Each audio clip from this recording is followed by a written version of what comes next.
The sun hung low over Glenrio, casting long shadows across the dusty street as Rose Hartwell felt the rough hemp rope dig into her slender wrists.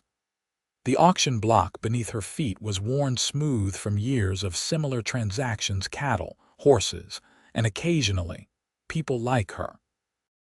Strands of copper hair escaped from her once neat bun, partially obscuring her tear-streaked face as the auctioneer continued his rapid-fire pitch to the crowd of leering men gathered before her. "What am I bid for this fine specimen? Young, strong, can cook and clean. Perfect for any household in need of domestic help or companionship," the auctioneer called, his voice dripping with suggestion that made Rose's stomach turn. "Remember, gentlemen, this debt payment is completely legal and binding. Her father's debts are substantial, and she's offered herself in service to clear his name." Rose kept her gaze fixed on the distant mountains. 3 days ago, she had been the daughter of a respected merchant.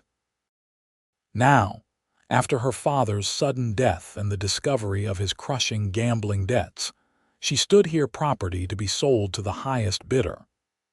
She had volunteered for this fate to save her family name and her sickly mother from complete destitution.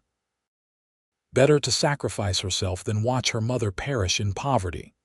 $50, called a red-faced man near the front, his eyes crawling over her figure in a way that made Rose shudder.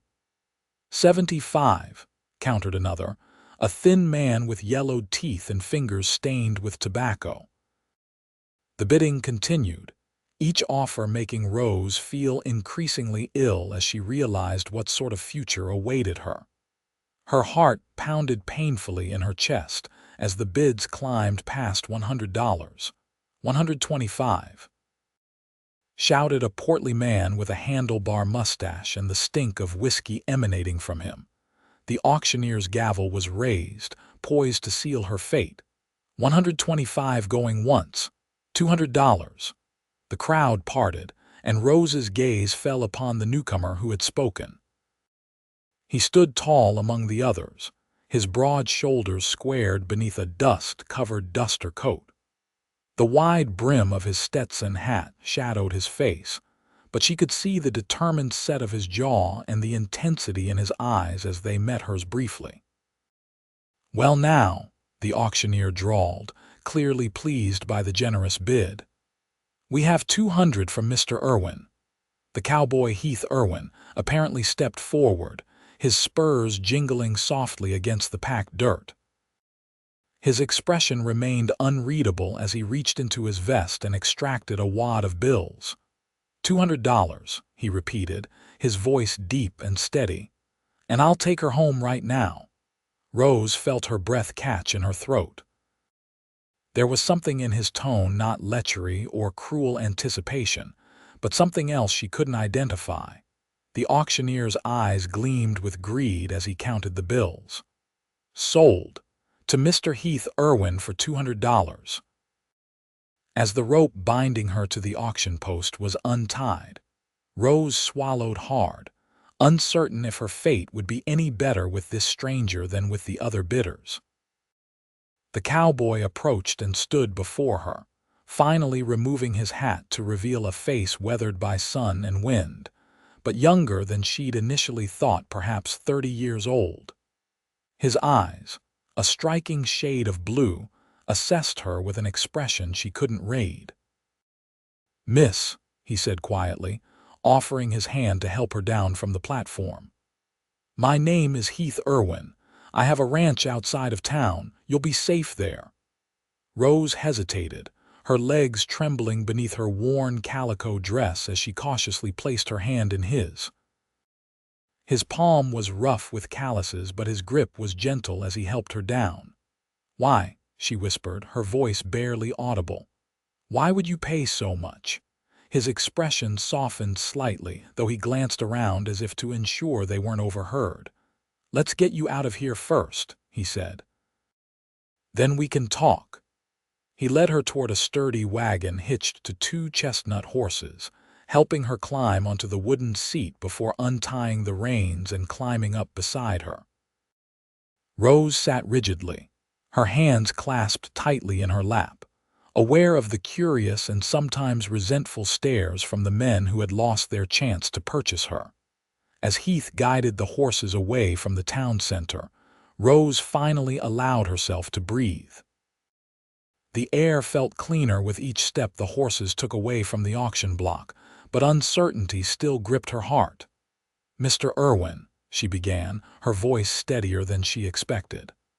"I appreciate what you did back there, but I need to know your intentions. I won't be." She couldn't bring herself to finish the sentence. Heath kept his eyes on the road ahead, the reins held loosely in his capable hands. "Miss Hartwell, isn't it?" She nodded, surprised he knew her name. "I knew your father," he said simply. "Not well, but enough to respect him despite his weaknesses. When I heard what happened to him and then about this auction." He shook his head. "No decent man would allow a lady to be sold that way." "But you bought me," Rose pointed out, confusion evident in her voice. A ghost of a smile touched his lips. "I suppose I did. But not for the reasons you're thinking." He finally turned to look at her, his gaze direct and honest. "I need help at my ranch. My housekeeper left 3 months ago to marry her sweetheart in Santa Fe. The place is in desperate need of a woman's touch, and I need someone to cook and keep house." "It's honest work, Miss Hartwell. You'll have your own room, regular meals, and fair treatment." Rose studied him, searching for any sign of deception.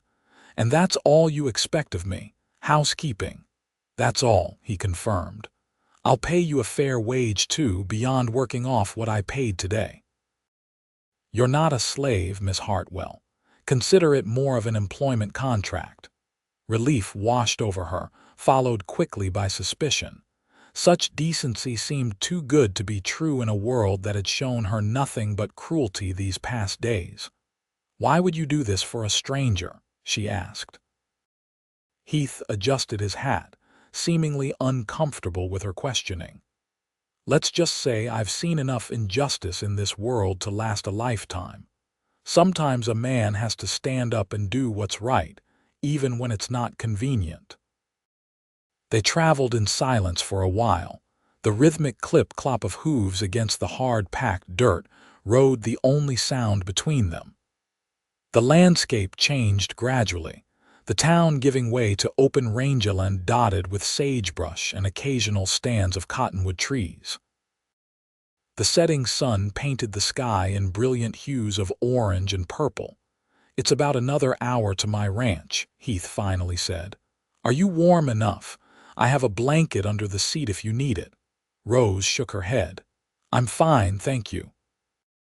She paused, then added softly, "And thank you, Mr. Irwin, for what you did back there.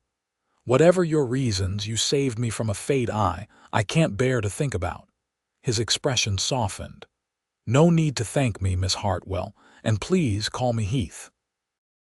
"Then you must call me Rose," she replied, offering him a small smile, the first genuine one to cross her lips in days.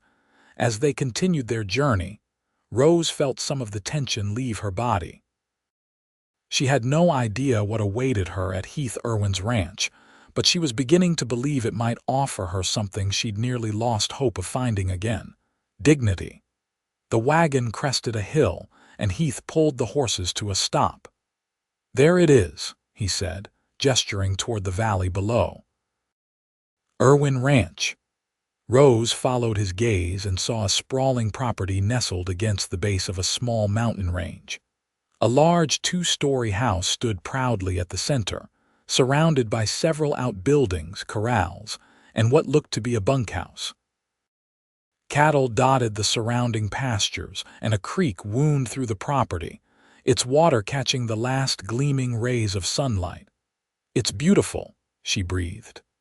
"It's home," Heath replied simply, a note of pride in his voice as he clicked his tongue and set the horses in motion once more. As they approached the ranch, Rose noticed several men working in the corrals, tending to horses or mending fences. They looked up as the wagon drew closer, curiosity evident in their expressions. "My ranch hands," Heath explained. "Good men, all of them.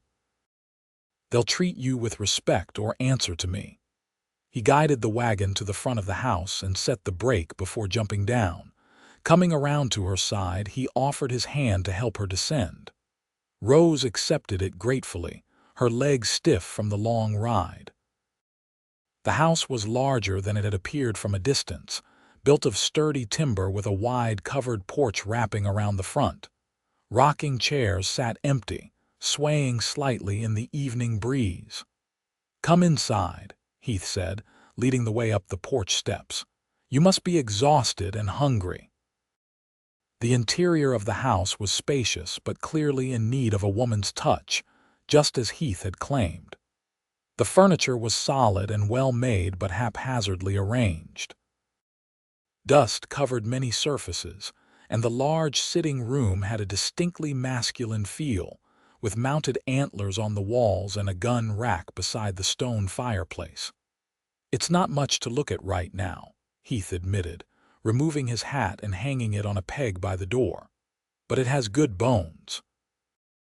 My father built this place 30 years ago when he claimed this land." "Your parents?" Rose began hesitantly. "Both gone now," Heath replied. "Pa passed 5 years ago, Ma followed him less than a year later, some say from a broken heart."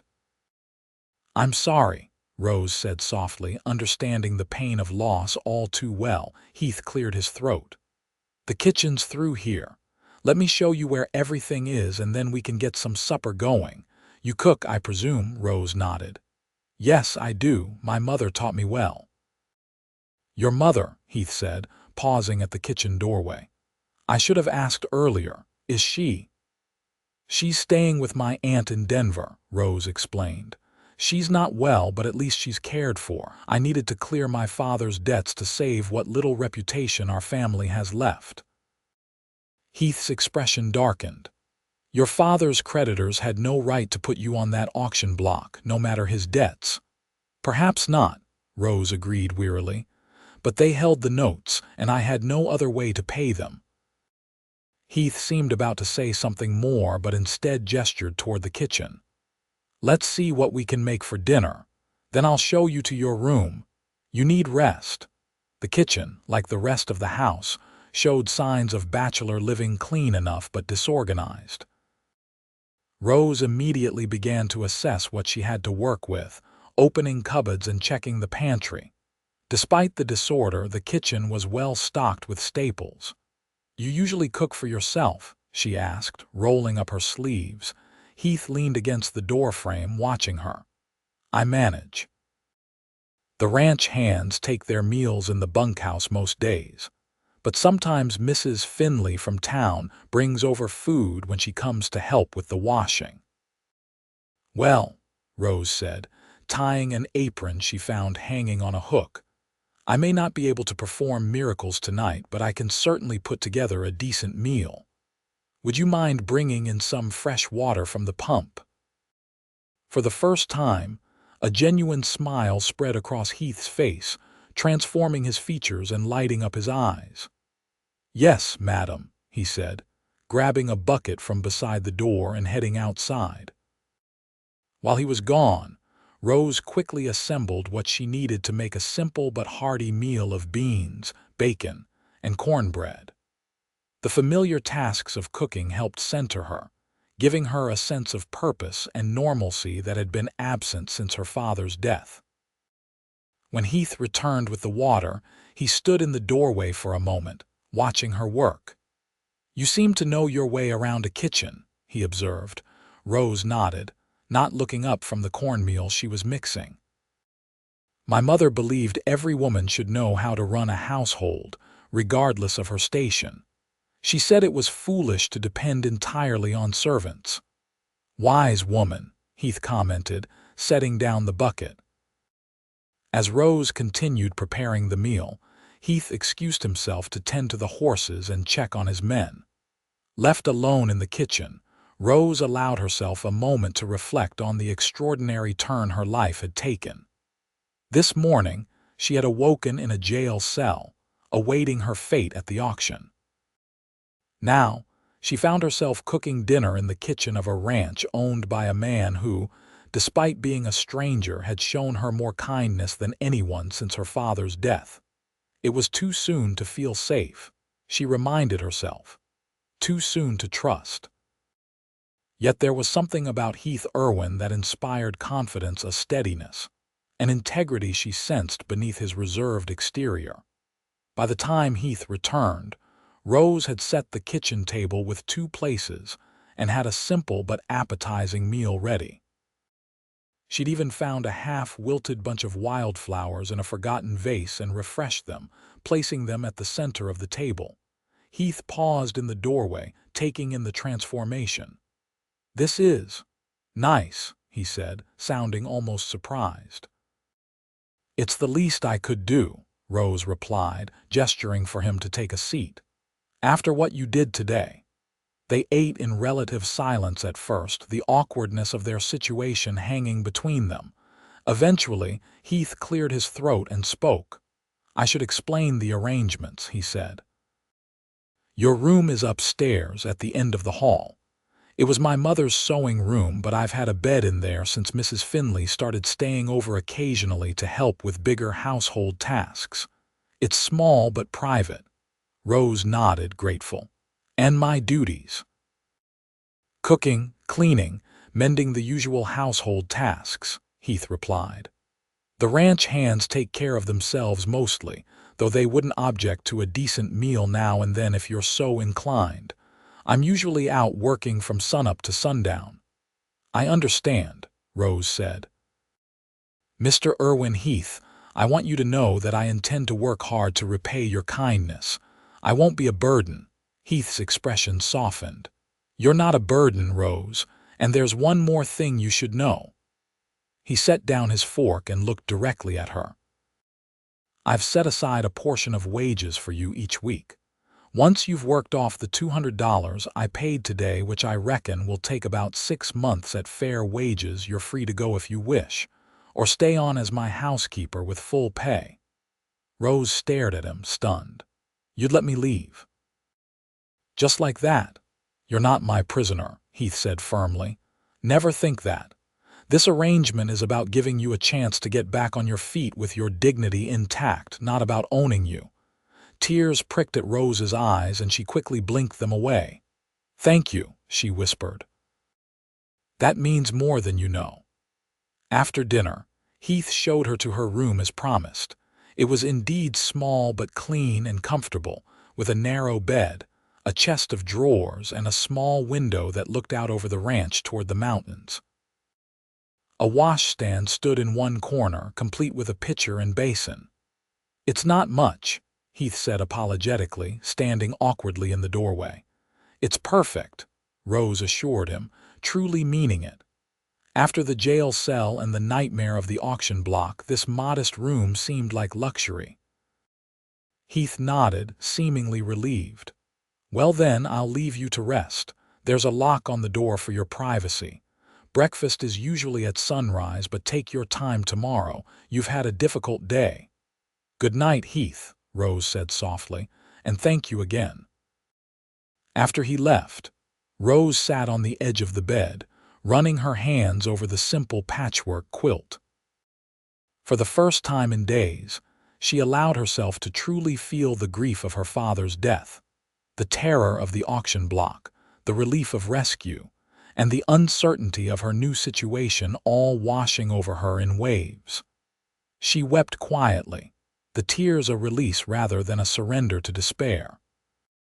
When her tears finally subsided, she washed her face in the basin, changed into a nightgown she found folded in the chest of drawers, and climbed into bed. As exhaustion claimed her, Rose's last thought was that perhaps fate, which had seemed so cruel, had finally shown her a small measure of kindness in the form of Heath Irwin.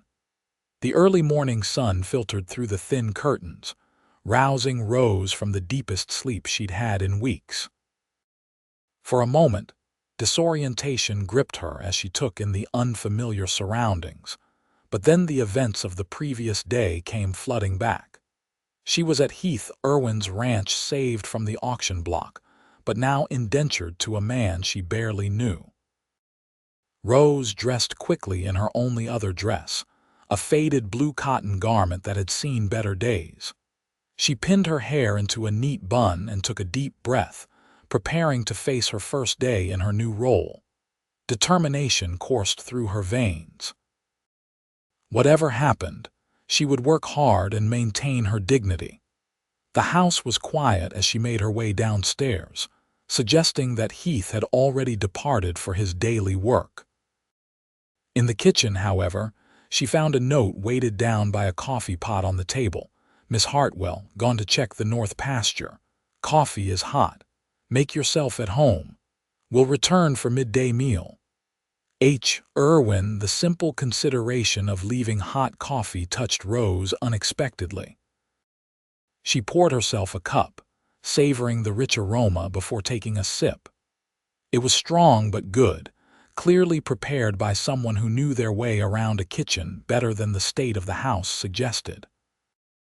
After finishing her coffee, Rose set about exploring the house thoroughly, taking inventory of what needed cleaning, organizing, and replenishing. The place wasn't filthy. Heath clearly made some effort to maintain basic cleanliness, but it showed the neglect that comes when a busy man lives alone with work as his primary focus. She found a pantry well stocked with staples, a root cellar with preserved vegetables and fruits, and a smokehouse out back with plenty of meat. At least she wouldn't want for cooking ingredients. The linen closet needed organizing, and every surface in the house needed dusting, but overall, the task seemed manageable.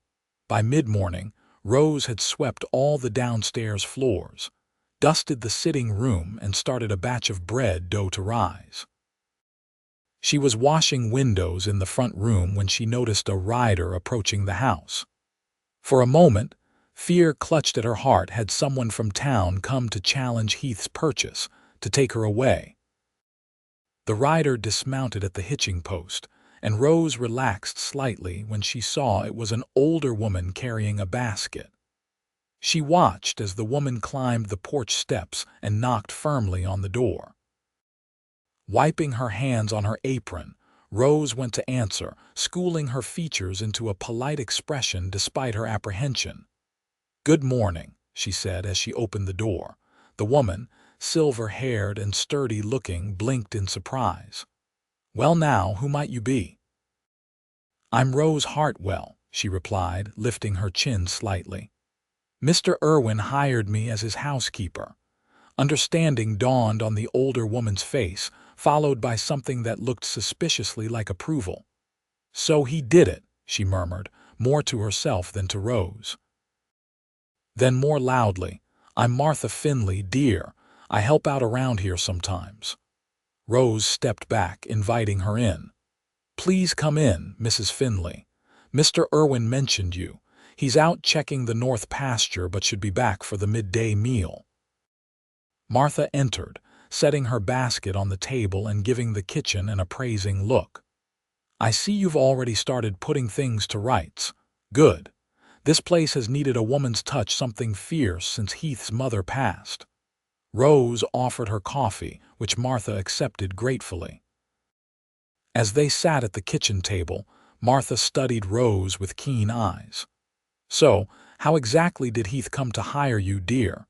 Last I heard, he was making do with my occasional help and otherwise managing on his own." Rose hesitated, unsure how much to reveal. She didn't want to lie, but she felt a deep shame about the circumstances that had brought her here. Martha seemed to sense her discomfort. "You don't need to tell me if it's painful, dear. We all have our stories in these parts." "No, it's all right," Rose said finally. "My father died recently, leaving substantial debts. I was sold at auction to cover those debts. Mr. Irwin purchased me and brought me here as his housekeeper." She couldn't keep the hint of bitterness from her voice as she added, "He was quite clear that it's an employment arrangement, not ownership. Martha's expression softened with compassion. That sounds like Heath. He's a good man with a strong sense of justice, sometimes to his detriment when it comes to the opinions of others in town. What do you mean? Rose asked, curious. Martha sighed, absently tracing the rim of her coffee cup with one weathered finger. Heath Irwin doesn't always see eye to eye with the more powerful men in Glenrio. He refuses to align with either the cattle barons or the homesteaders in their disputes, treats his workers fairly when others exploit them, and speaks out against injustice when he sees it. She smiled faintly. His father was the same way. The Irwin men have always charted their own course. This information added new dimensions to Rose's understanding of the man who had purchased her freedom. Is that why he helped me? Because he opposes injustice? Partly, I imagine, Martha replied. But Heath's not one to act without practical considerations, too. He genuinely needed help here. This place has been going to rack and ruin since his mother died, and a man like Heath who lives for his work doesn't have the time or inclination for housekeeping. They continued talking as Rose prepared a hearty midday meal of stew and fresh bread. Martha shared stories about the area, the ranch, and occasionally, tidbits about Heath that helped Rose form a more complete picture of her new employer. His parents had a good marriage, Martha said as she helped set the table. William Irwin adored his wife Elizabeth and built this ranch from nothing to give her the life she deserved. Heath grew up watching a man treat a woman with respect and admiration. She paused, giving Rose a significant look. Perhaps that's why he's still unmarried at 32. He's waiting for what his parents had. Rose felt her cheeks warm under Martha's knowing gaze. Mrs. Finley, I assure you Mr. Irwin and I have a strictly professional arrangement. Martha smiled enigmatically. Of course, dear, I'm just providing context. Their conversation was interrupted by the sound of boots on the porch. A moment later, Heath entered, removing his hat as he crossed the threshold. He stopped short when he saw Martha sitting at his kitchen table. Mrs. Finley, he said, nodding politely. I didn't expect to see you today. Clearly, Martha replied with a touch of amusement.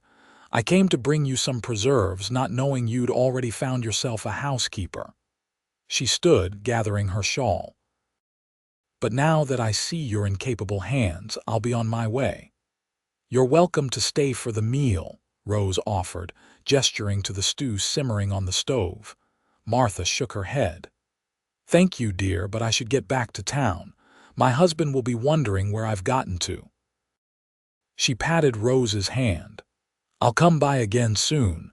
We can finish our conversation. After Martha left, Heath washed up at the pump outside before joining Rose at the table. He ate with the hearty appetite of a man who'd been working since dawn, complimenting her cooking between bites. This is the best meal I've had in months, he said, breaking off another piece of fresh bread. You certainly know your way around a kitchen. Thank you, Rose replied, pleased despite herself. I hope Mrs. Finley's visit wasn't an imposition. She seemed surprised to find me here.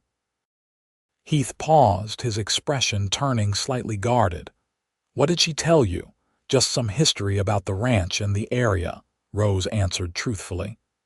And a little about you. She seems to think highly of you, he relaxed visibly. Mrs. Finley's been a friend to my family for many years. She and my mother were close. She mentioned that you sometimes have disagreements with others in town. Rose ventured carefully. Heath's jaw tightened briefly. I prefer to stand by my principles rather than follow the crowd, he said simply. That doesn't always make a man popular. Rose wanted to ask more but sensed he wouldn't welcome further questions on the subject.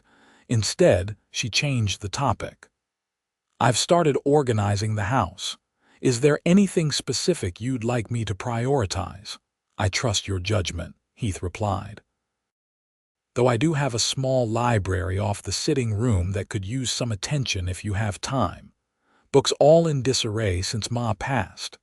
You enjoy reading? Rose asked, surprised. A small smile played at the corners of Heath's mouth. Does that seem unusual for a rancher? No, Rose said quickly. It's just, my father always said that books were a luxury working men couldn't afford to spend time on. With all due respect to your father, Heath said, I believe a man's mind needs nourishment as much as his body. Some of my best ideas for improving the ranch have come from books.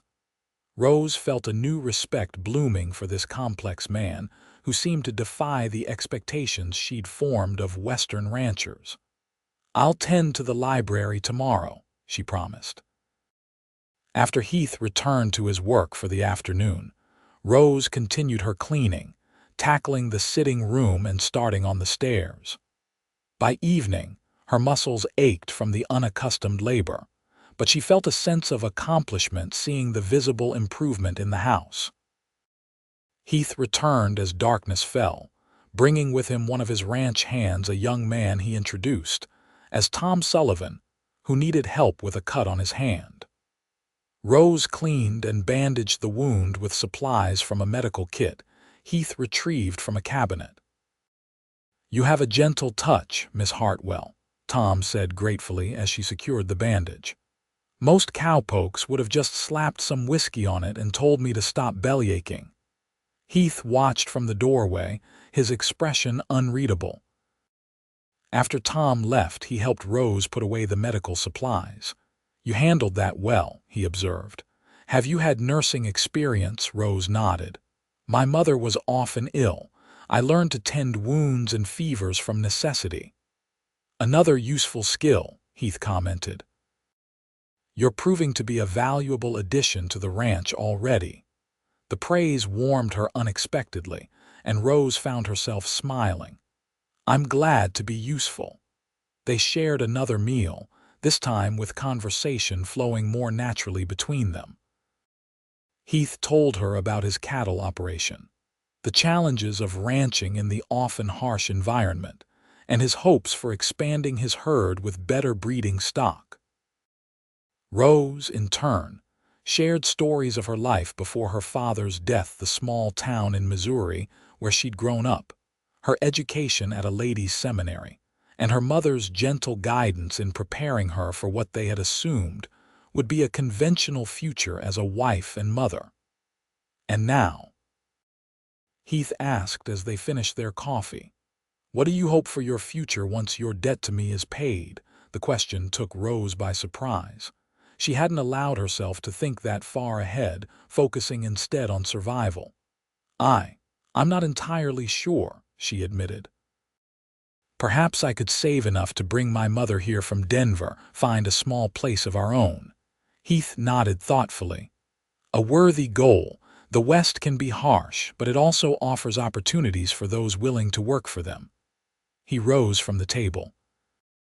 I have some accounts to review before turning in. Thank you for the meal, Rose.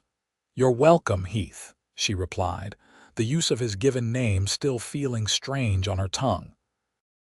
Later, as Rose prepared for bed in her small room, she found herself reflecting on the unexpected turns her life had taken. A week ago, she had been the daughter of a respected merchant, secure in her social position, if not wealthy. Now she was essentially a servant, working to pay off a debt to a man who had, in the eyes of the law, purchased her. Yet despite the dramatic downturn in her circumstances, Rose couldn't help feeling that fate had been kinder to her than it might have been. Heath Irwin was proving to be an honorable employer, and the work, while physically demanding, was straightforward and dignified. She had a clean bed, good food, and most importantly, her bodily autonomy remained intact, something that would almost certainly not have been the case had any of the other bidders won her at auction. With this sobering thought, Rose closed her eyes, determined to make the best of her situation and prove her worth to the enigmatic rancher who had saved her from a far worse fate. The days settled into a rhythm, as Rose adapted to life at the Irwin ranch. Each morning, she rose before dawn to prepare breakfast for Heath and any hands who happened to be eating at the main house.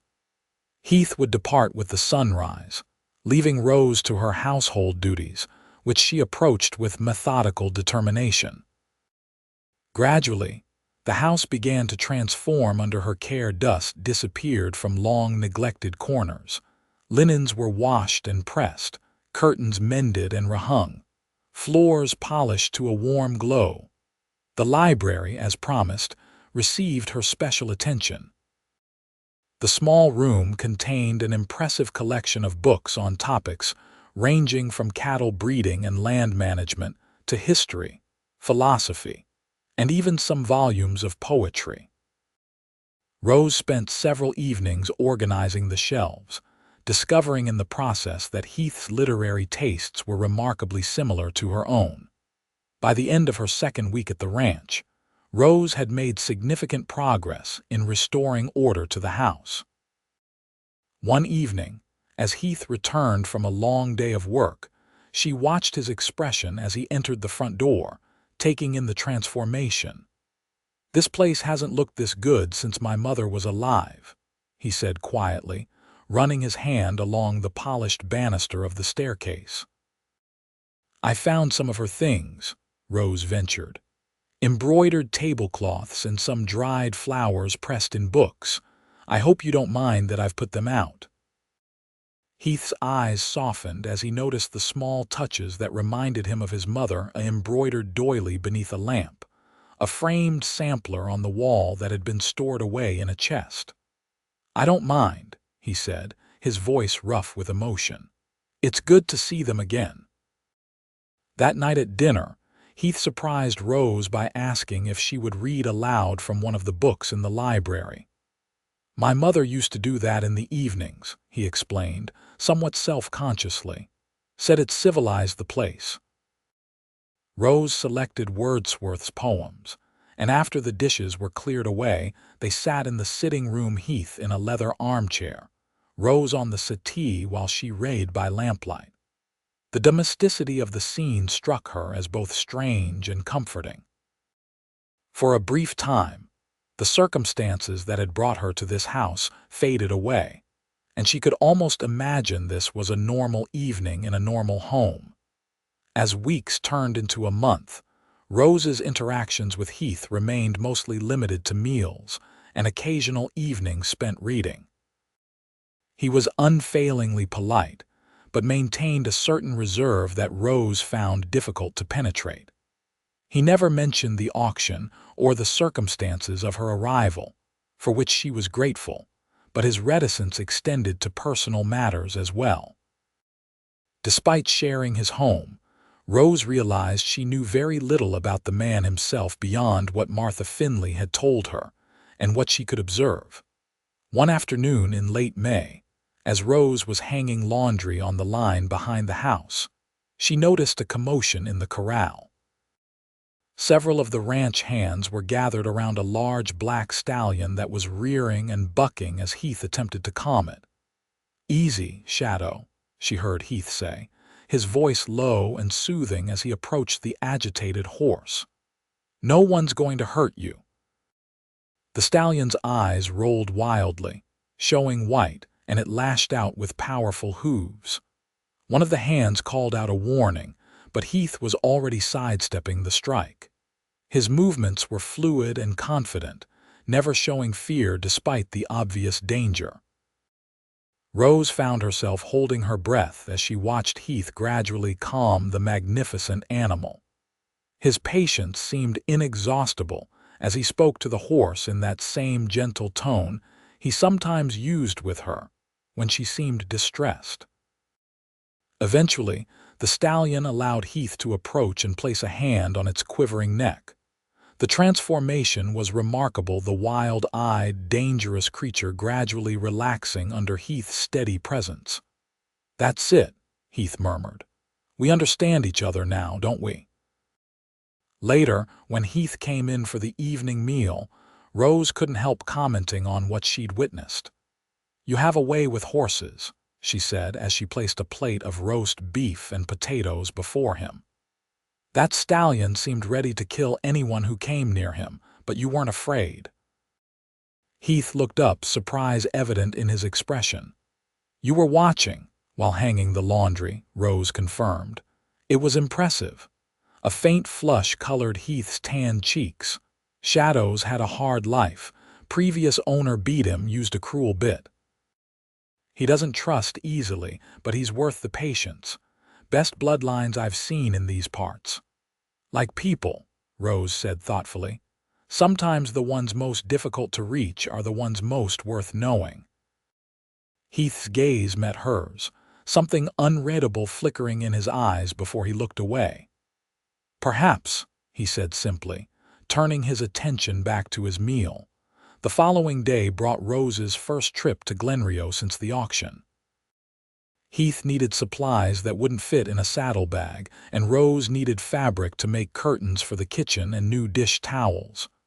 "Are you certain you want to come?" Heath asked as he helped her into the wagon. "People might talk."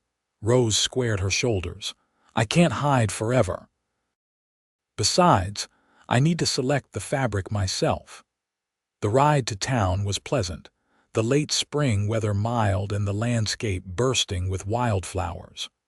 Rose found herself relaxing in Heath's company, pointing out particularly beautiful vistas or unusual plants.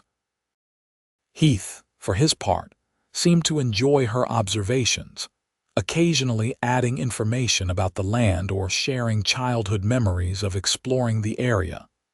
As they approached Glenrio, however, Rose felt anxiety building in her chest. The last time she had been here, she had stood on the auction block, humiliated and terrified. Now she would face the very people who had witnessed her degradation. Heath seemed to sense her distress. "We don't have to do this today," he said quietly. "No," Rose replied firmly. "I need to do this. I can't let fear control me." Heath nodded, respect evident in his expression. "Stay close to me. Anyone gives you trouble, they answer to me." The small town was bustling with activity. As they arrived, cowboys lounging outside the saloon, women shopping at the general store, a group of children playing with hoops in the dusty street. Rose felt eyes turn toward them as Heath helped her down from the wagon, but she held her head high, determined to show no weakness. At the general store, the proprietor, Mr. Jenkins, greeted Heath warmly but eyed Rose with barely concealed curiosity. "Mr. Irwin, good to see you. And Miss Hartwell, isn't it?" His tone made it clear he knew exactly who she was. "Yes," Rose replied calmly. "I'm Mr. Irwin's housekeeper now." Mr. Jenkins raised his eyebrows slightly but made no comment as Heath handed him a list of supplies. While Heath discussed feed prices and ammunition, Rose made her way to the dry goods section, where bolts of fabric were displayed on shelves along one wall. As she examined a bolt of blue gingham, she became aware of whispers from two women nearby, the wife of the town banker and a woman she didn't recognize. "That's her, the Hartwell girl," one murmured. "Can you imagine? Sold at auction like a common slave, and now living alone with Irwin." "They say he paid $200 for her," the other replied. "Must be getting his money's worth somehow." Rose's cheeks burned with humiliation, but she forced herself to continue examining the fabric as if she hadn't heard. A moment later, she felt a presence beside her and looked up to find Heath standing there, his expression dark as he stared pointedly at the gossiping women, who quickly moved away. "Don't let them bother you," he said quietly. "Small minds thrive on small talk." "It's fine," Rose replied, though her voice trembled slightly. "I knew what to expect." Heath surprised her by gently taking the bolt of fabric from her hands. "This one suits you," he said, his voice carrying just enough for others nearby to hear. "The blue matches your eyes. Get enough for a dress for yourself, too, not just household linens." Rose looked up at him, confused by this unexpected gesture until she realized he was deliberately countering the gossip by treating her with public respect. Gratitude welled up in her chest. "Thank you," she said softly. "That's very kind." They completed their purchases, Heath insisting on adding several items to make Rose's work easier: a new copper kettle to replace the dented one in the kitchen, a comfortable rocking chair for the sitting room, and a writing desk for her room when she mentioned missing having a place to write letters to her mother. As they prepared to leave town, a large man stepped into their path near the hitching post. Rose recognized him immediately as one of the bidders at the auction, the portly man with the handlebar mustache who had offered $125 for her. "Irwin," the man said, his voice slurred from drink despite the early hour. "Still got your auction prize, I see." Heath's expression hardened as he stepped slightly in front of Rose. "Move along, Blackwell. You're drunk."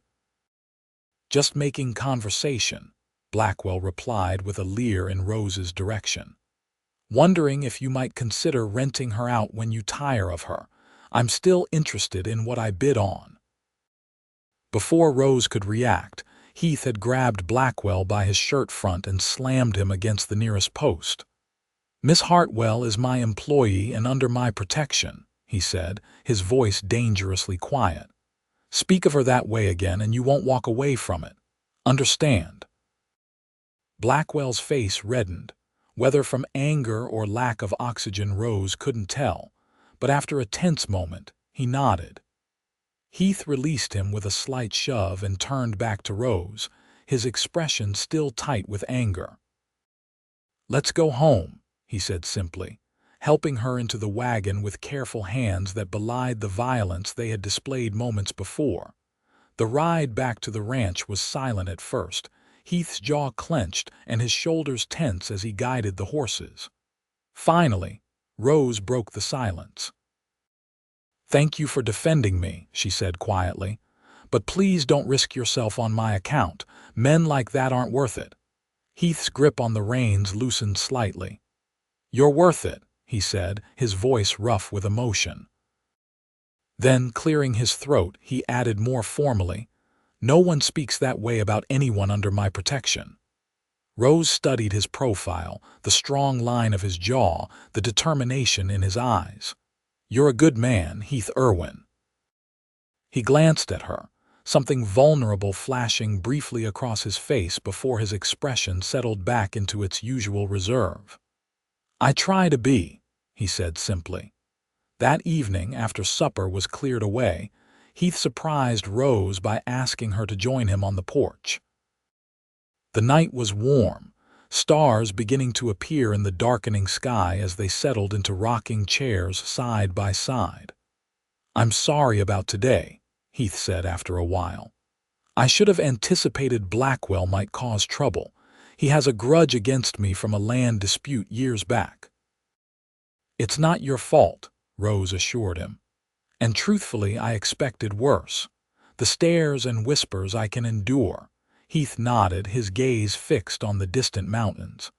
"People will talk for a while, then find something new to gossip about. It's the way of small towns." "Have you lived here all your life?"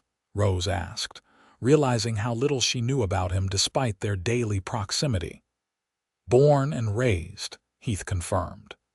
"Except for 2 years during the war when I served with the Union Army and a year at a college back east that didn't take."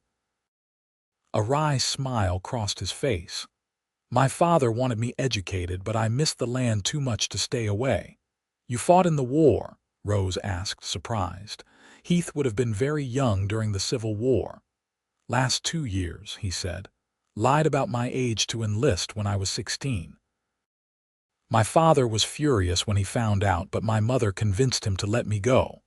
His expression grew distant. "Saw things no boy should see, came back a man, though not necessarily a better one." "Is that why you helped me?" Rose asked softly. "Because of what you saw during the war?" Heath was quiet for so long that Rose thought he might not answer. When he finally spoke, his voice was low and intense. During the war, I witnessed human beings treated as property, saw what that did to them and what it did to those who viewed them that way. His hands gripped the arms of the rocking chair tightly. When I heard about the auction, saw you standing there like an object to be purchased. He shook his head. I couldn't stand by and do nothing. Rose felt tears prick at her eyes, moved by his candor. I'm grateful every day that it was you who spoke up. Heath turned to look at her then, his blue eyes reflecting the first emerging stars. I've been meaning to ask, are you comfortable here, Rose? Is there anything you need that I haven't provided? The genuine concern in his voice touched her deeply. I have everything I need, she assured him. More than I expected, honestly. He nodded, seemingly satisfied. Good, that's good. After a brief hesitation, he added, I've noticed you writing letters in the evenings, your mother. Yes, Rose confirmed. I write weekly, though the mail is irregular. She worries, of course, about my situation. What have you told her? Heath asked, curiosity evident in his tone. Rose smiled faintly. The truth that I work for an honorable man who treats me with respect, that I'm safe and well-fed and not mistreated. She hesitated before adding, I've told her that when my debt is paid, I hope to bring her here to Glenrio if her health allows. She would be welcome at the ranch, Heath said without hesitation. The East Wing has rooms that haven't been used since my parents were entertaining regularly. There's plenty of space. Rose stared at him, stunned by the generous offer. Heath, I couldn't impose, it's not an imposition, he interrupted. This house was built for a family. It's too large for one man or even two people. Your mother would be welcome for as long as you both wish to stay. The casual way he referenced a future where she might choose to remain at the ranch after her debt was paid left Rose momentarily speechless. The possibility hadn't fully formed in her mind before this moment, but now that Heath had voiced it, she found herself considering it seriously. Thank you, she finally managed. That's exceptionally generous. Heath shrugged, seeming almost embarrassed by her gratitude. It's practical. You're the best housekeeper this place has seen since my mother. I'd be a fool to let you go when your debt is paid. Despite his attempt to frame the offer in practical terms, Rose detected something more in his voice, a warmth that suggested his desire to have her stay might extend beyond her skills as a housekeeper. The thought sent an unexpected flutter through her chest. They sat in companionable silence as darkness fully enveloped the ranch. The only sounds the gentle creaking of the rocking chairs and the distant lowing of cattle. Rose found herself studying Heath's profile in the dim light from the windows, the strong line of his jaw, the slight curl of hair at his collar, the steady rise and fall of his chest as he breathed. For the first time since arriving at the ranch, Rose allowed herself to acknowledge the growing attraction she felt toward this complex, honorable man. It was foolish, she knew. Heath had saved her from a terrible fate, but that didn't mean he harbored any romantic feelings toward her. His kindness was born of decency and perhaps loneliness, not love. Yet as they sat side by side under the vast canopy of stars, Rose couldn't help feeling that something significant had shifted between them, a deepening of trust, a lowering of guards, a step toward something that might, someday, resemble the relationship Heath's parents had shared. The summer heat intensified as June gave way to July, bringing with it new challenges for the ranch. A persistent drought threatened the pastures, forcing Heath and his men to work tirelessly to ensure the cattle had access to water. Rose took to rising even earlier to prepare hearty meals for the ranch hands, often delivering lunch to them in the fields herself.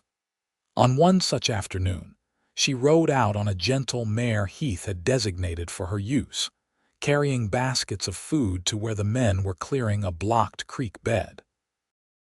The sight that greeted her made her pause on a small ridge overlooking the work site. Heath stood knee-deep in the muddy water, stripped to the waist as he and 3 other men heaved rocks and debris from the creek bed. The sun gleamed on his tanned skin, highlighting the play of muscles across his back and shoulders as he worked. Rose felt heat rise to her cheeks that had nothing to do with the summer sun. In the months she had lived at the ranch, she had never seen Heath in such a state of undress, and the sight of him powerful, focused, elementally masculine stirred something primal within her that both frightened and exhilarated her. One of the hands spotted her and called out a greeting, causing Heath to look up. Their eyes met across the distance, and for a moment, Rose felt as exposed as if she were the one half-dressed. Then Heath raised a hand in greeting, a smile breaking across his face that transformed his usually serious features. "Lunch," he called to his men, wading to the bank and reaching for his shirt. Rose urged her horse forward, grateful for the task of distributing food to distract from her confusing emotions. Heath approached as she dismounted, his hair damp with sweat and creek water, his shirt clinging to his still wet torso. "You're a sight for sore eyes," he said, helping her with the baskets. "We've been at this since dawn. Any progress?" she asked, handing him a canteen of cool water he drank deeply before answering. "Some. We've cleared about half the blockage, should have water flowing properly by nightfall." His eyes lingered on her face. "You're flushed. The heat getting to you." Rose quickly looked away, busying herself with unwrapping the food. "A little. The ride was warmer than I expected." Heath frowned with concern. "You should stay in the shade while we eat. Don't want you getting sun sick."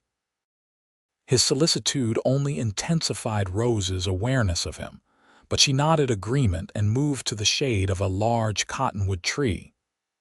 The men gathered eagerly around the food-thick sandwiches, boiled eggs, apple hand pies, and a jug of lemonade Rose had prepared that morning.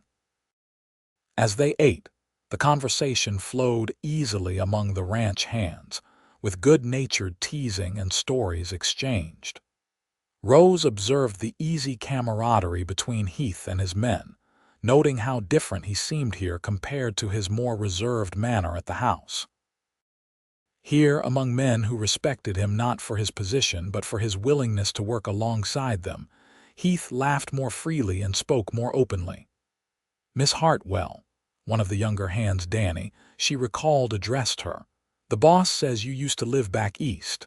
That true?" "Missouri," Rose corrected with a smile. "Not quite east, but certainly more civilized than here in some ways. You must miss it something fierce," Danny continued. "All them fancy shops and theaters and such." Rose considered the question thoughtfully. "I miss certain aspects," she admitted. "The ease of obtaining certain goods, perhaps, and some of the cultural amenities. But there's a freedom here that didn't exist there. A sense that a person is judged more by their actions than their background." She felt Heath's gaze on her as she spoke, but didn't look in his direction, afraid of what might show in her eyes. "You planning to stay on after your time's up with the boss?" Another hand, older and weather-beaten, asked bluntly. The question hung in the air, and Rose sensed that it wasn't just idle curiosity. Her answer mattered to these men who had come to appreciate her cooking and care during her months at the ranch. "I haven't decided," she replied honestly. "But Mr. Irwin has generously offered to let my mother join me here when she's well enough to travel, so I expect I'll be around for some time yet." This answer seemed to satisfy the men, and the conversation turned to other topics. When the meal was finished and the men returned to their work, Heath walked Rose back to her horse. "You handled that well," he said as he helped her mount. "They've grown fond of you." "And I of them," Rose replied sincerely. "They're good men." Heath nodded, his hand lingering on her ankle as he adjusted her stirrup. "The best. I'm fortunate to have them." He looked up at her, squinting against the sun. "And fortunate to have you too, Rose." The simple statement, delivered in that direct way of his, sent warmth spreading through Rose's chest. "Thank you," she murmured, not trusting herself to say more. As she rode back to the ranch house, Rose found herself contemplating the unexpected turn her life had taken. 6 months ago, standing on that auction block, she could never have imagined finding contentment, perhaps even happiness, as a housekeeper on a cattle ranch. Yet here she was, increasingly certain that when her debt was paid, she would choose to stay. The question that troubled her, that kept her awake some nights, was whether her growing feelings for Heath Irwin would ever be reciprocated, or if she was destined to love him silently while maintaining the proper distance between employer and employee. That evening, as Rose prepared dinner, a sudden commotion outside drew her attention. Setting aside the potatoes she was peeling, she wiped her hands and moved to the window just in time to see Heath dismounting from his horse, supporting a barely conscious ranch hand, Tom Sullivan, the young man whose hand she had bandaged months earlier. Rose hurried to the door as Heath half-carried, half-dragged Tom up the porch steps. "What happened?" she asked, holding the door open. "Rattlesnake," Heath replied grimly. "Got him on the calf about 20 minutes ago. I've tied off his leg, but he needs care beyond what I can provide in the field." "Bring him to the sitting room," Rose directed, immediately shifting into the nursing role she had learned at her mother's sick. "Put him on the settee." Heath did as instructed, gently laying the young man down. Tom's face was pale and sweating, his breathing rapid and shallow. The lower part of his right leg was swollen, 2 puncture marks clearly visible just above his boot. "I need hot water, clean bandages, and my sewing kit," Rose said, already rolling up her sleeves. "And whiskey, both for the wound and for him to drink." Heath nodded and hurried to fetch the requested items while Rose carefully removed Tom's boot and cut away his pant leg to better access the wound. By the time Heath returned, she had positioned a cushion to elevate the injured limb. "Tom," she said firmly, patting the young man's cheek to keep him conscious. "Tom, look at me. You're going to be all right, but I need you to stay awake." Tom's eyes fluttered open, unfocused and glazed with pain. "Miss Hartwell," he mumbled. "Sorry about the settee." "Don't worry about that now," Rose replied, forcing a reassuring smile. "Heath, help him drink some of the whiskey while I prepare to clean the wound." Working with practiced efficiency, Rose washed her hands thoroughly before cleaning the area around the bite with whiskey-soaked bandages. Tom hissed in pain despite the alcohol dulling his senses, his hands clenching into fists at his sides. "The venom's already spreading," Rose observed worriedly, noting the darkening skin around the punctures. "We need to draw it out as much as possible." Without hesitation, she took a small, sharp knife from her sewing kit, sterilized it in the flame of a lamp, and made a careful incision connecting the 2 puncture wounds. Tom groaned but remained still as Rose pressed firmly around the wound, encouraging the venom-laced blood to flow out rather than further into his system. Heath watched her work, handing her fresh bandages and water as needed, his expression a mixture of concern and admiration. "You've done this before," he said, not a question but a statement. Rose nodded without looking up from her work.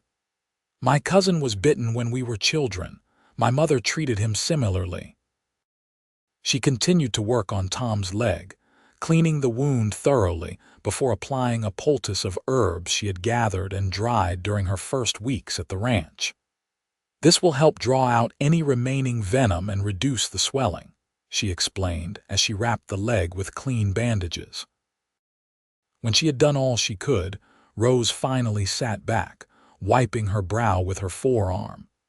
"He should rest here tonight so we can monitor him. The next few hours will tell us if he'll recover fully." Heath nodded, placing a hand on her shoulder. "You may have saved his life, Rose. Thank you." The simple touch and the sincerity in his voice made Rose's heart flutter despite her exhaustion. "I'm glad I could help," she said softly. They maintained a vigil by Tom's side throughout the evening, Rose checking his pulse and temperature regularly while Heath occasionally spooned water or broth between the young man's lips. By midnight, Tom's color had improved, and his breathing had regulated to a more normal rhythm. The swelling in his leg, while still significant, had stopped spreading. "I think he'll be all right," Rose said quietly. "The worst has passed." Heath released a breath he seemed to have been holding. "You should get some rest," he told her. "I'll stay with him for a few more hours." Rose shook her head. "I'll stay too. We can take turns dozing." Heath didn't argue, simply shifting to make room for her in the armchair opposite his. They sat in companionable silence, the only sounds the ticking of the clock on the mantel and Tom's steady breathing. Sometime in the early hours of the morning, Rose drifted off despite her intentions to remain alert. She awoke to find a blanket draped over her and Heath standing by the window, watching the first light of dawn creep across the eastern sky. "How is he?" she asked, her voice husky with sleep. Heath turned, a tired smile on his face. "Better. Fever's down and the swelling has reduced significantly. You were right about the poultice." Rose moved to check on Tom herself, pleased to find his skin cool to the touch and his pulse strong and steady. The young ranch hand stirred as she examined him, his eyes opening with greater clarity than they had shown the previous evening. "Miss Hartwell," he murmured. "Did I dream it or did you cut me open yesterday?" Rose laughed softly. "Not a dream, I'm afraid. How do you feel?" "Like I've been kicked by a mule," Tom admitted with a weak smile. "But alive, thanks to you and the boss." "You'll need to stay off that leg for at least a week," Rose instructed.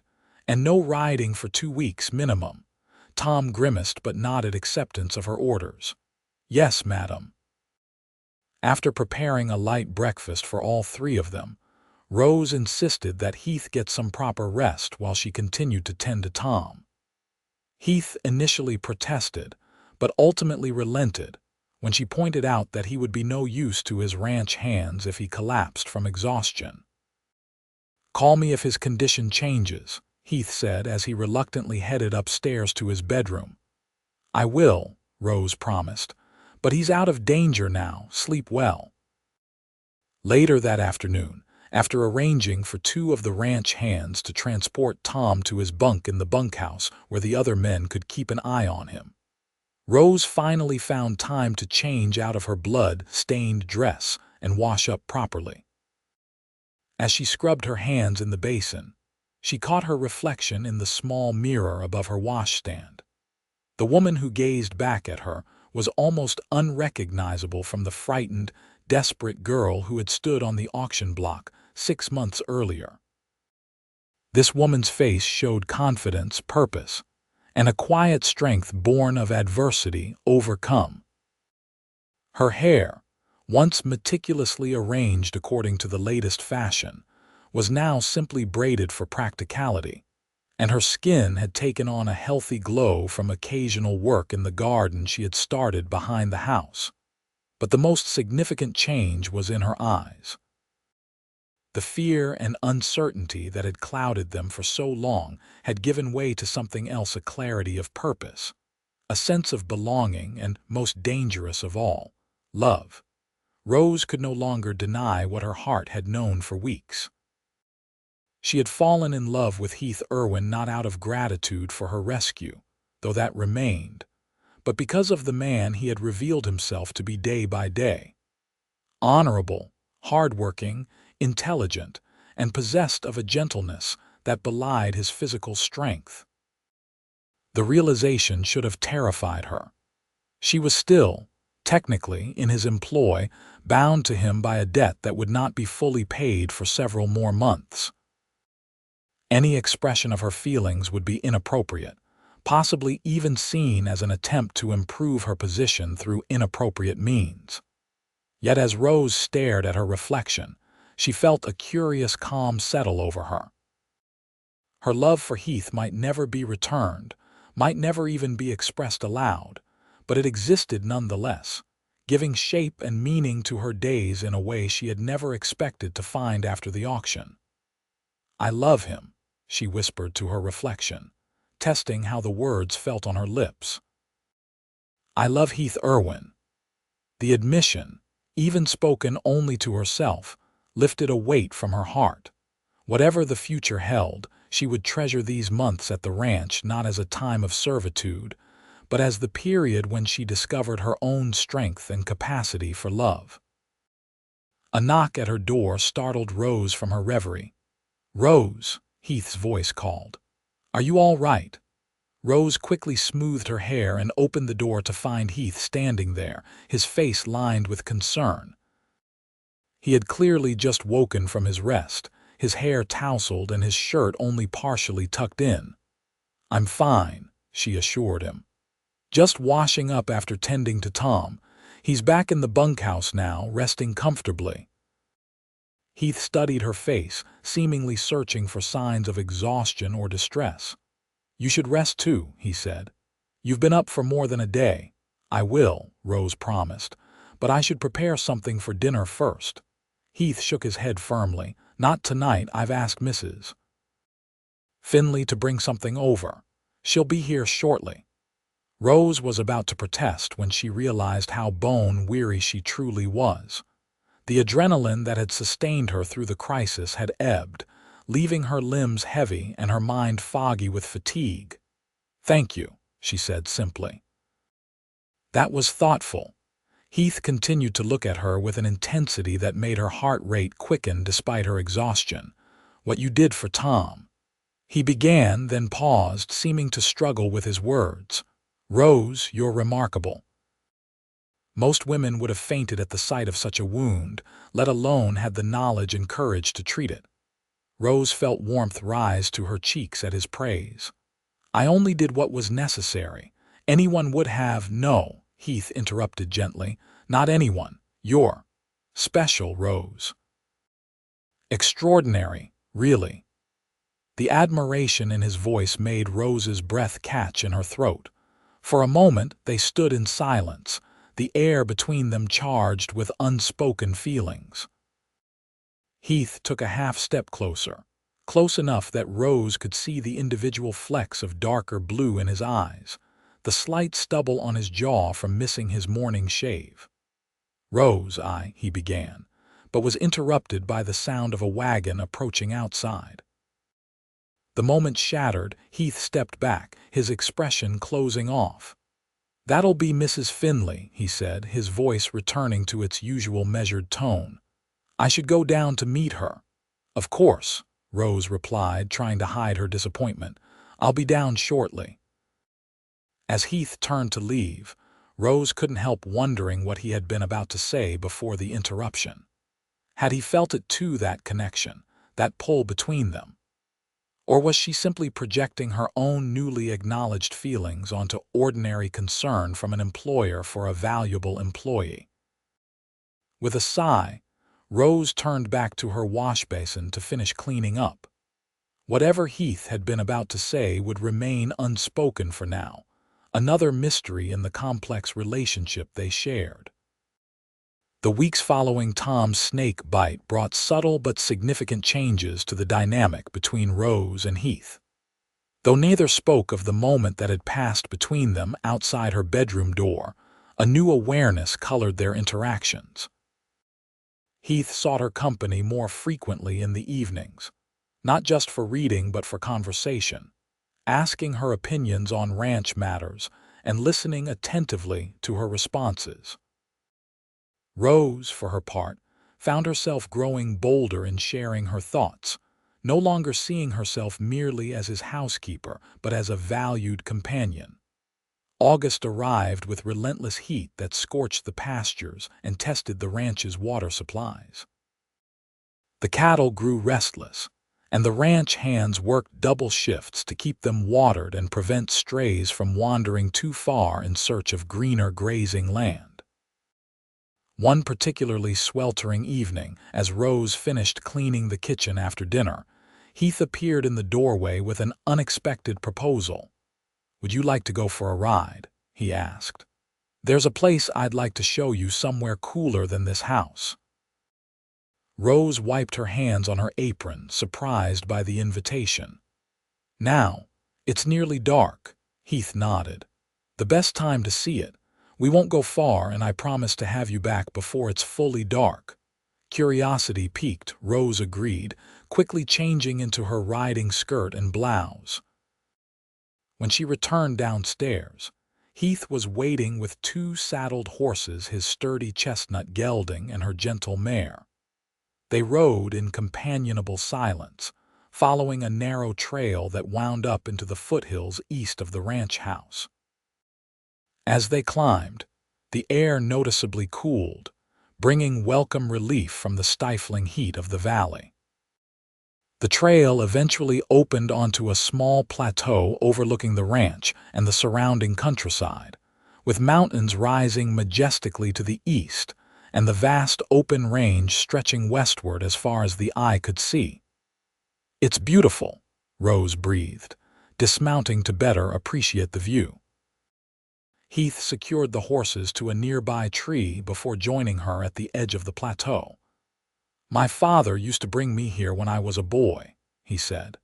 "Said a man needs to step back sometimes and see the bigger picture." The setting sun painted the landscape in gold and crimson, the shadows lengthening across the valley floor. In the distance, Rose could make out the ranch house, smoke curling lazily from its chimney despite the summer heat. "I can see why you love this land," she said softly. "It's in your blood, isn't it?" Heath nodded, his gaze sweeping across the panorama before them. "Sometimes I think I can feel every acre of it, from the creek beds to the highest ridge, know every mood and season of it." He glanced at her, a rare vulnerability in his expression. "Does that sound foolish?" "Not at all," Rose replied earnestly. "It sounds like home." They stood in silence for a moment, watching as the first stars began to appear in the darkening eastern sky. "Rose," Heath said finally, his voice low and serious, "there's something I've been wanting to ask you." Rose turned to face him, her heart suddenly racing. "Yes," Heath hesitated, seeming to gather his courage. "Your time of service is nearly up. Another month and your debt will be paid in full." Rose nodded, unsure where he was leading. "Yes, that's true. I've been thinking about what happens next," he continued, his gaze fixed on the horizon rather than her face. "You mentioned wanting to bring your mother here from Denver, if her health allows," Rose confirmed, "and if I can find suitable accommodations for us." Heath turned to her then, his expression earnest. "I meant what I said before. There's plenty of room at the ranch for both of you, but—" He paused, taking a deep breath. "I've been thinking that perhaps there could be another arrangement, a more permanent one." Rose felt her breath catch in her throat as he took a step closer. "These past months," Heath continued, his voice growing more confident, "having you at the ranch has made me realize how empty it was before. Not just the house, but my life. You've brought something back that I didn't even know was missing until I found it again." "Heath," Rose whispered, hardly daring to hope she understood his meaning. He reached out, taking her hand in his. "I know this isn't the most romantic setting, and I'm not the most eloquent man, but I need to say this while I have the courage." His blue eyes met hers, sincere and unwavering. "Rose Hartwell, I've fallen in love with you, not as an employer for an employee, but as a man for a woman. I'd be honored if you would consider becoming my wife." Joy bloomed in Rose's chest, so intense it nearly took her breath away. "Heath," she began, her voice trembling with emotion. "Are you certain? The circumstances of how we met were unfortunate," he finished for her. But I thank God every day that I was there to outbid those other men, not because it brought you to my home as a housekeeper, but because it brought you into my life. I love you, Rose. Your strength, your kindness, your intelligence, everything about you." Tears welled in Rose's eyes as she squeezed his hand. "I love you too," she confessed. "I've been afraid to say it, afraid you would think it was just gratitude or that I was trying to improve my position." Heath brought his free hand to her cheek, gently wiping away a tear with his thumb. "I never thought that, not for a moment." "Then yes," Rose said, her heart overflowing with happiness. "Yes, I will marry you, Heath Irwin." The joy that transformed Heath's features was like sunrise breaking across the mountains. He drew her into his arms, holding her as if she were the most precious thing in the world.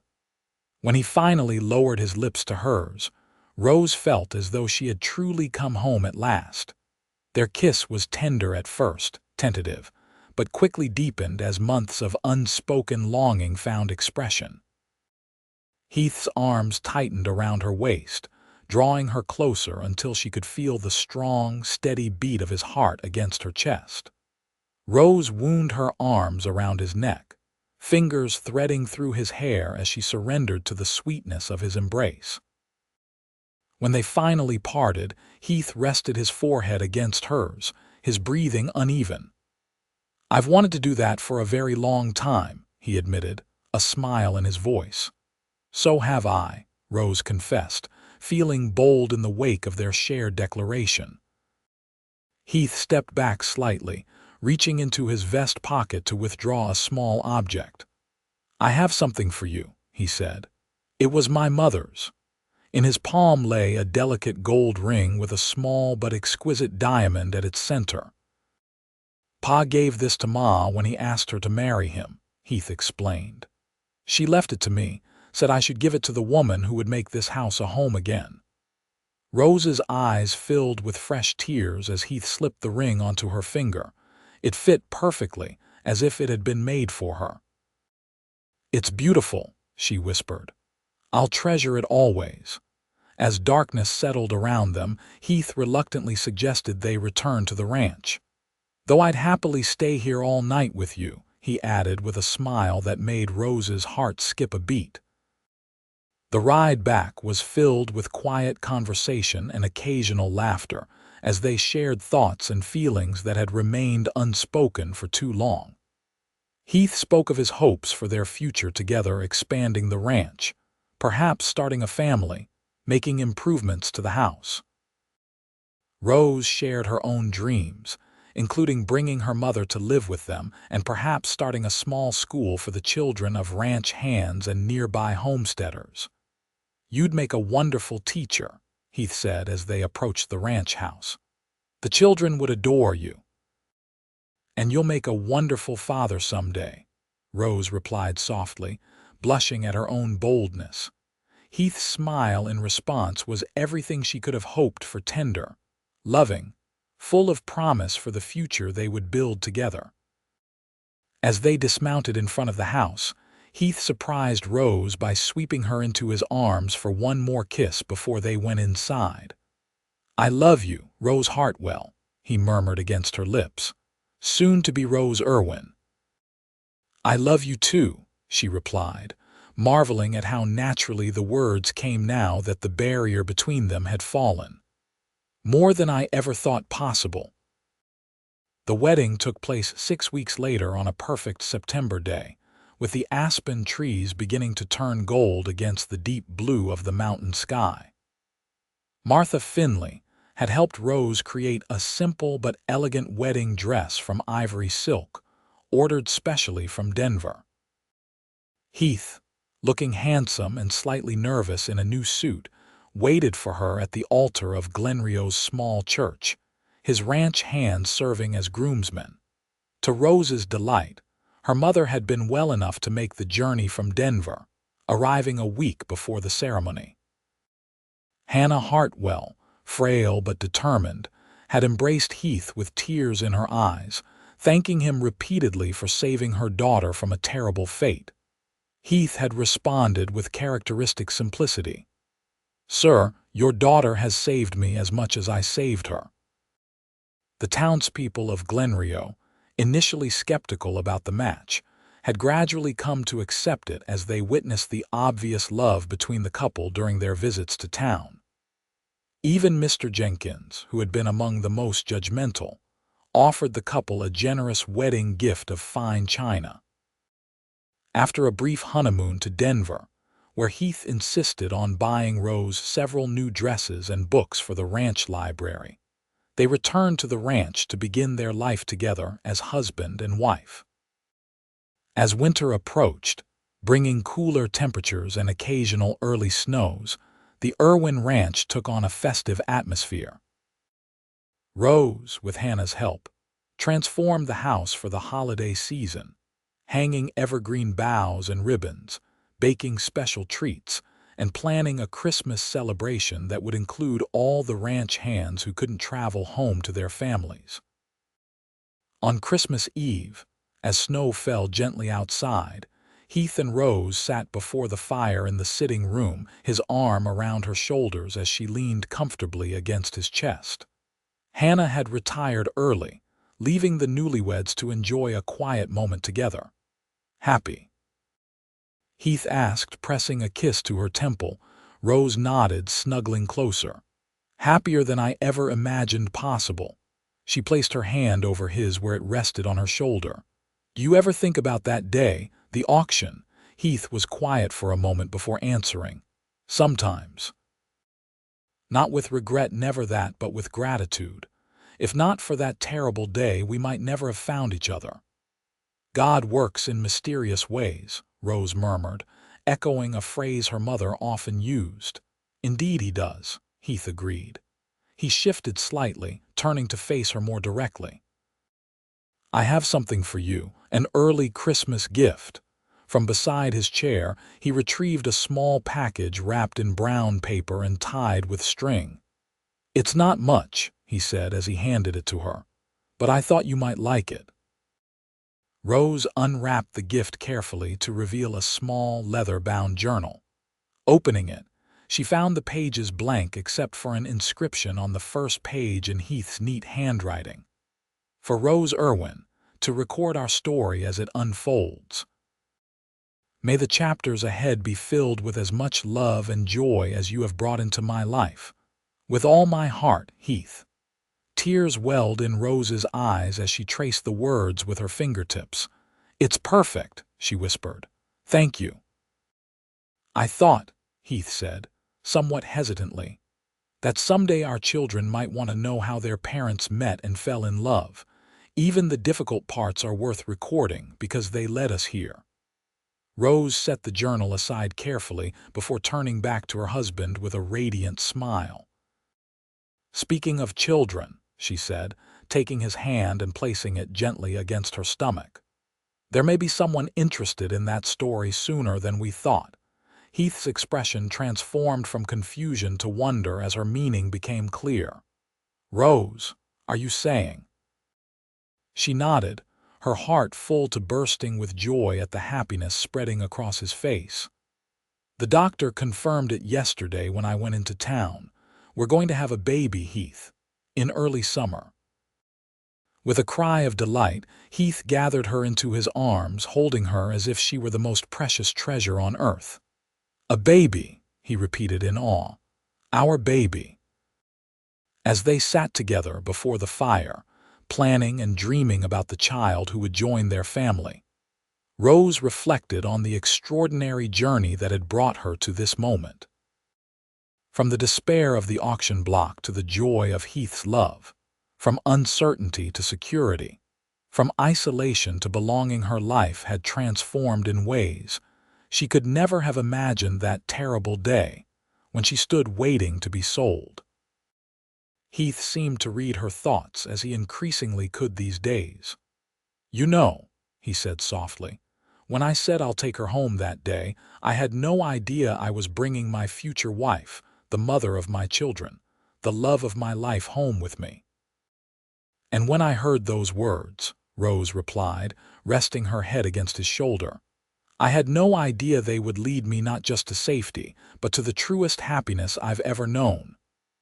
Outside, the snow continued to fall, blanketing the ranch in pristine white. Inside, by the warm glow of the fire, Heath and Rose Irwin held each other close, their shared past behind them, their future bright with promise stretching out before them like the vast, beautiful landscape they had come to call home. 5 years later, the summer sun beat down on the Irwin ranch as Rose stood on the porch, shading her eyes against the glare as she watched a small figure on horseback approaching. Her heart swelled with pride as she recognized her husband, returning from the north pasture with their 4-year-old son, William, seated securely in front of him on the saddle. "Mama, Mama," William called out, waving excitedly as they drew closer. "I helped Papa with the calves." Rose smiled, descending the porch steps to meet them. In the 4 years since William's birth, followed 2 years later by his sister Elizabeth, the ranch had flourished alongside their growing family. The house, once showing the neglect of a bachelor's residence, now radiated warmth and life, with children's laughter echoing through rooms that had once been silent. Heath dismounted first, then carefully lifted William down before turning to Rose with a smile that still made her heart skip a beat after 5 years of marriage. "He's a natural horseman," Heath said proudly, ruffling their son's dark hair. "Takes after his grandfather." "And his father," Rose added, bending to straighten William's collar. "Did you have a good morning, sweetheart?" William nodded enthusiastically. "Papa let me help count the new calves, and I didn't miss any. And I saw a fox with her babies, kits," Heath corrected gently. "Baby foxes are called kits, kits," William repeated solemnly. "They were so tiny, Mama." "That sounds wonderful," Rose said. "Now go wash up for lunch. Grandmother is waiting for you, and I believe she mentioned something about apple tarts for dessert." William needed no further encouragement, darting off toward the house with the boundless energy of childhood. Rose watched him go, marveling as always at the perfect blend of her features and Heath's in their son's face. Heath stepped closer, drawing Rose into a quick embrace. "And how are my beautiful wife and daughter today?" "Elizabeth is napping," Rose replied, leaning into his solid warmth. "And I'm well, better than well." Heath studied her face, his blue eyes as perceptive as ever. "You look especially radiant today. Something on your mind?" Rose smiled mysteriously. "Perhaps, but first tell me about the north pasture. How are the new irrigation channels working?" Heath took her hand as they walked toward the house. "Better than expected. The grass is already coming in thicker, and the cattle are staying closer to the water instead of wandering toward Davis's land." He squeezed her fingers. "It was a good suggestion, Rose. As usual, your ideas improve this ranch." "Our ranch," she corrected gently, a phrase that had become something of a ritual between them over the years. "Our ranch," Heath agreed with a smile. "Our home." Inside, they found Hannah Hartwell in the kitchen, supervising William's hand washing while checking on a pot of stew simmering on the stove. At 62, Hannah had regained much of her health since moving to the ranch, the mountain air and the joy of being near her daughter and grandchildren working a transformation that sometimes seemed miraculous. "There you are," Hannah said, smiling as they entered. "I was beginning to think you'd decided to take lunch in the pasture." "The thought crossed my mind," Heath admitted, bending to kiss his mother-in-law's cheek. "But Rose's cooking is worth coming home for, even in the busiest season." Rose laughed, moving to check on the bread baking in the oven. "Flatterer. You know very well that Mother did most of the cooking today while I was busy with the garden and Elizabeth." Their easy banter continued through the meal, with William chattering excitedly about his morning adventures and Heath discussing his plans for the afternoon's work. Rose watched them with contentment warming her heart, still sometimes amazed by the fullness of the life they had built together. After lunch, as Hannah took William upstairs for his rest time and Heath prepared to return to work, Rose followed her husband onto the porch. "I have something to tell you," she said, taking his hands in hers. "Something wonderful." Heath's expression grew curious. "I'm listening." Rose took a deep breath, joy bubbling up inside her. "We're going to have another baby, just before Christmas, the doctor thinks." Heath's face lit up with delight, the same wonder she had seen when she told him about William and Elizabeth. "Rose," he breathed, drawing her into his arms. "That's the best news." He kissed her then, tenderly at first and then with deepening passion until she laughed against his lips. "Mr. Irwin, what will the hands think if they see their boss kissing his wife so scandalously in broad daylight?" "They'll think I'm the luckiest man in the territory," Heath replied, his eyes warm with love. "And they'd be right." He placed a gentle hand on her still flat stomach. "Another child," he murmured. "Our family is truly blessed." Rose covered his hand with her own. "We are indeed. Sometimes I still can't believe how far we've come from that terrible day at the auction. Who could have imagined this life waiting for us?" Heath's expression grew serious. "I've thanked God every day for giving me the courage to speak up that day, to say those words that changed both our lives." "I'll take her home," Rose quoted softly. Such simple words, but they meant everything. "And they still do," Heath replied. "Every day when I ride back to this house to you and our children, I'm still bringing you home, Rose. And I always will be." As they stood together on the porch of the home they had built with love, their children safe within its walls and another on the way, Rose Hartwell Irwin knew with absolute certainty that the auction that had once seemed her greatest humiliation had in fact been the first step on the path to her greatest joy. The whispered promise Heath had made that day, "I'll take her home," had become the foundation of a life richer and more fulfilling than either of them could have imagined.